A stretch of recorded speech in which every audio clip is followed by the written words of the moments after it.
mundur Kak? Masih? Potong nggak? Enggak. Ya, Kak Olive sebelumnya turut berduka cita atas meninggalnya sahabat Terima kakak, kasih. Kak Jen. Kakak sebagai sahabat mengenal Kak Jen itu seperti apa sih Kak? Buat saya Jen Salimar itu luar biasa ya. Dia orang yang fighting, dia nggak pernah ngeluh, dia orang yang sangat baik dan nggak mau lihat orang susah. Terus kakak kan selama ini kan 10 tahun berteman jadi sahabat dia tuh gimana Kak? Merasakan kehilangan sahabat yang begitu dekat sama kakak. Shock pasti, terus kayak masih mimpi ya, masih mimpi lah sampai detik ini juga masih mimpi. Dan mungkin air mataku udah kering ya, karena dari awal, dari dia kritis pun ya mungkin air mata ini udahlah gitu. Yang penting dia di sana udah tenang, udah nggak sakit lagi. Mudah-mudahan sama Allah ditempatkan di tempat yang terbaik. Pengalamannya seperti apa sih Kak? Kakak selama bersama dengan Kak Jen, hal-hal apa saja yang membuat kakak itu kayak merasa rindu segala dan lain-lain? Ya dengan dia kalau ketawa ya, dia tuh kalau diajak ngomong apa aja nyambung udah pasti, nggak pernah baperan. Jadi selalu membawa suasana tuh ceria terus. Dan selama 10 tahun aku bersahabat sama dia, aku rasa aku nggak pernah ada konflik sama dia sedikit pun ya.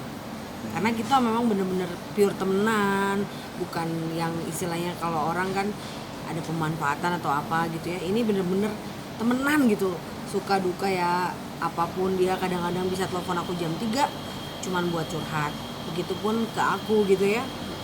Ya aku juga kalau mau ada masalah telepon dia ready gitu dengerin aku. Mungkin ada kenangan-kenangan tersendiri gak sih Kak? Kenangan misalnya kayak waktu jalan-jalan gitu. Aku pernah ke Bali sama dia bertiga sama temen aku. Ya kita seru-seruan di sana. Terus dia cuma pernah bilang, andai aku punya perahu boat sendiri, kita nggak usah bayar mahal kayak gini. Waktu itu kan kita naik boat gitu ya, harganya lumayan tuh. Saat itu nggak lupa lah ya, kita 3 hari di Bali. Terus ada juga kita 3 hari di daerah Bogor ya, yang me time-nya kita gitu, lari-lari ke tempat-tempat yang memang naik ya, kayak gunung gitu. Udah pernah kita lewatin semua. Tapi gimana sih Kak perasaan sang anak tersendiri, sang anak dari Alan Raffi? Kalau Zarno mungkin udah lebih pasrah ya. Anak itu soleh banget. Dan dia cuman ya kayak kemarin cuma bisa nangis, tunduk ya, cuman ya mau gimana, katanya memang sudah takdir. Anak itu soleh banget dan kuat. Untuk kronologi sendiri kakak ngikutin nggak pas kakak Jen itu sakit segala macam dan Ngikutin kok. Kita ngikutin memang dari tanggal 17 tuh dia udah telepon saya gitu ya. Liv, aku sakit nih, batuk-batuk sih sebenarnya, cuman kayak batuk-batuk aja. Terus agak pening-pening, cuman tanggal 19 dia nggak kuat tuh ya. Tanggal 19 nggak kuat, akhirnya dia ke rumah sakit JMC itu. Rumah sakit JMC dirawat 3 hari di sana. Cuman pulang karena dia nggak dapet kamar gitu. Akhirnya pulang ke rumah, 3 hari di rumah, ngedrop dia, kekurangan oksigen sampai kritis karena saturasinya kurang lebih 34. Seperti itu. Berkali-kali kita cari rumah sakit, hingga 7 rumah sakit selama 3 jam gitu ya. Adik iparnya gitu berusaha dibantu sana sini. Akhirnya dapat di rumah sakit Fatmawati. Tapi di rumah sakit Fatmawati memang saat itu penuh ya, dengan kondisi seperti sekarang ya. Terima kasih buat semua rumah sakit yang udah membuat kajian tuh yang ngebantu lah ya dengan situasi yang sangat genting sekarang gitu, di mana-mana penuh seperti itu. Akhirnya balik lagi ke JMC karena memang kebetulan tidak ada oksigen saat itu. Di JMC ada, tapi memang belum bisa masuk ICU. Seharusnya saat itu sudah masuk ICU itu karena menunggu waiting list 70 orangan. mungkin terus abis itu Sesudah itu masuk ICU ya.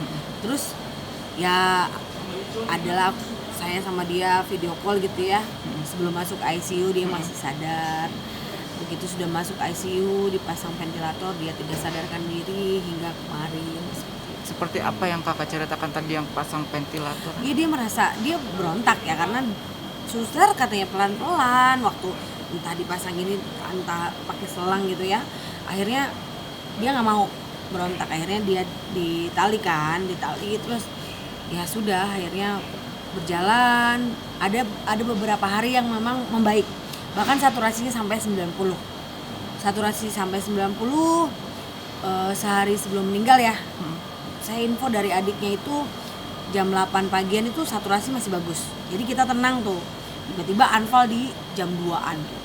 Jam 2-an muntah-muntah terus anfal, ya udah jam 4.20 Jan Salimar ninggalin kita semua. Kalau boleh tahu berapa hari Kak di rumah sakit? Kalau agak mundur kak. Kurang lebih mungkin 5 hari lah, hari kelima ya. Hari kelima, hari keempat kayaknya, karena masuk kan tanggal 30 ya. Yang itu tanggal 30 sampai tanggal 4 ya. Ada tanggal 31 nggak sih bulan ini? Enggak datang. Nah ya Nggak ada. segitulah kurang lebih. Tapi Kak Jen sendiri kayak merasa risih gak sih pas mau Dia tadinya memang nggak mau. Tapi kan memang dokter kan memang sudah melihat kondisinya ya seperti apa ya, memang harus pakai ventilator gitu saat itu. Berarti merasa kesakitan gitu ya? Iya, kesakitan. Tapi ya saya tahu lah dokter udah pasti pengen yang terbaik juga ya. Dan karena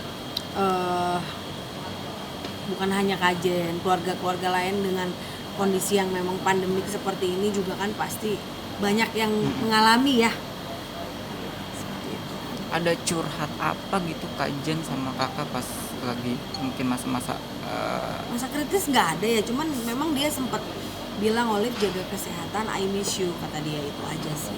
Berarti itu salah satu Salah pesan satu terakhir. kesan. Iya, terakhirnya Olive jaga kesehatan, I miss you, hanya itu aja. Selebihnya cuman dia dadah ngelihat mukaku, dadah cuman kiss bye gitu aja, udah. kayak Respon anaknya gimana? Respon anaknya sih ya gitulah, cuman mama. Udah dia banyak berdoa, mungkin pecah tangisannya pas Kajen masuk liang lahat gitu ya, itu udah nggak tahan lagi, akhirnya dia nangis. Mungkin sang anak Kak Jen sendiri curhat ke Kak Olive sendiri. Enggak, Jarno tuh cuman tante peluk saya kenceng, udah itu aja. semalaman Kak Olive di rumah duka Ini gimana Kak? seperti itu. Kalau yang menemani semalaman banget sih adik iparnya Kajen, namanya Adi ya. Juga sama Ina atau Karina, itu adik kandungnya Kajen, mereka yang lebih menemani selalu gitu ya. Cuman memang kondisinya makin lama makin drop.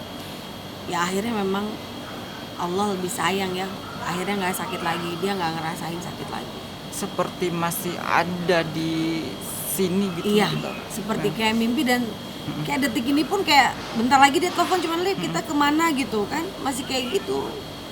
Artinya hari-hari kakak bersama setiap hari selalu ada agenda untuk acara jalan Oh kemana ada untuk ini kemana. minimal seminggu ya pasti ada, minimal seminggu kita ketemu, biasanya seperti itu. Ada hal yang belum di jalan, mungkin belum Ada. terlaksana Ada, mimpi ada. atau Kita tuh nanti setelah pandemik ini kan memang ada rencana mau pergi. Kita mau, nggak tahu, ada beberapa yang kita wacanain lah ya, entah ke Bali lagi, entah kita udah kayak cerita-cerita gitu, nanti kita liburan ya gitu, udah ada seperti itu. dan pada akhirnya Tuhan berkehendak lain untuk menemukan Kak Olive. Ya pada harinya ya ke Allah lagi ya, dibalikin ya, yang maha pemilik hidup ya. Cuman ya itu, berharapnya ya mudah-mudahan ditempatkan yang terbaik di sisi Allah Subhanahu wa Ta'ala. Seperti itu sih Mas. Mungkin doa dan harapannya sendiri untuk keluarga Kak Jen. Ya yang doa dan sudah- harapan yang tabah. Ya pasti kalau duka mendalam ya, saya juga berduka ya, kita semua berduka, yang tabah, tetap jaga prokes, karena memang selama ini kan banyak yang meragukan ya, tapi bener ini COVID ini ada, jadi tetap jaga prokes, terus cepat sembuh, cepat pulih semua orang-orang yang memang mengalami hal seperti Kajen gitu. Semuanya berharapnya adalah sehat, itu aja sih, Oke. seperti itu.